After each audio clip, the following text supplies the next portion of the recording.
மற்றொரு அண்மைச் செய்தி. டெல்லி செங்கோட்டை அருகே நிகழ்ந்த கார் விபத்து சம்பவத்தின் எதிரொலியாக நீலகிரி மாவட்ட எல்லை சோதனை சாவடிகளில் போலீசார் தீவிர வாகன தணிக்கையில் ஈடுபட்டு வருகின்றனர். அண்மைச் செய்தியாக நாம் பார்த்துக் கொண்டிருக்கிறோம்.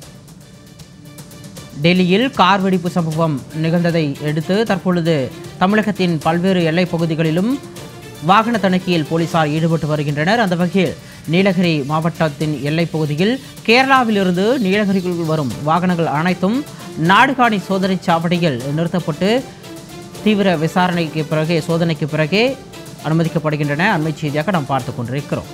கூடுதல் விவரங்களோடு நீலகிரியிலிருந்து எமது செய்தியாளர் சிவகுமார் இணைகிறார். வணக்கம் சிவகுமார். இந்த டெல்லியில் நடைபெற்ற கார் வெடிப்பு சம்பவம் மிகப்பெரிய அச்சத்தை ஏற்படுத்தியிருக்கக்கூடிய சூழலில் தற்பொழுது பாதுகாப்பு காரணங்களுக்காக மாநிலம் முழுவதும் எல்லைப் பகுதிகளில் தீவிர சோதனையானது நடைபெற்று வருகிறது. தற்பொழுது நீலகிரியில் எவ்வளவு போலீசார் இந்த சோதனை ஈடுபட்டிருக்கிறார்கள்? தற்பொழுது அங்கே இருக்கக்கூடிய கள நிலவரம் என்ன?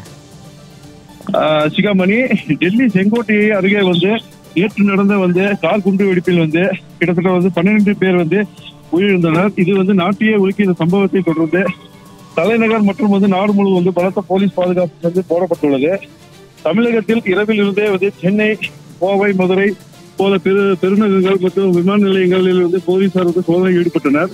நாடு முழுவதும் பாதுகாப்பு ஏற்பாடு தீவிரப்படுத்தப்பட்டுள்ள நிலையில் நீலகிரி மாவட்டம் கர்நாடகா, கேரளா எல்லையை ஒட்டி உள்ளதால் நீலகிரி மாவட்டத்திலும் தீவிர வாகன சோதனை ஈடுபட்டு வருகின்றனர். குறிப்பாக கேரளா மாநிலத்திலிருந்து நீலகிரிக்கு வரும் நாடுகாணி சோதனை சாவடியில் இன்று அதிகாலை முதலே போலீசார் அனைத்து வாகனங்களையும் தீவிர சோதனை செய்து வருகின்றனர். அதே போல கர்நாடகா மாநிலம் எல்லையான செக்கநல்லா, கேரள எல்லையான நாடுகாணி, தாலூர், சேரம்பாடி போன்ற சோதனை சாவடிகள் பலத்த போலீஸ் பாதுகாப்பு ஏற்படுத்தப்பட்டு மாநிலங்களிலிருந்து அனைத்து வாகனங்களும் சோதனைக்கு பிறகு நீலகிரி மாவட்டத்திற்குள்ள அனுமதிக்கப்படுகின்றன. சிகாமணி, விவரங்களுக்கு நன்றி சிவகுமார்.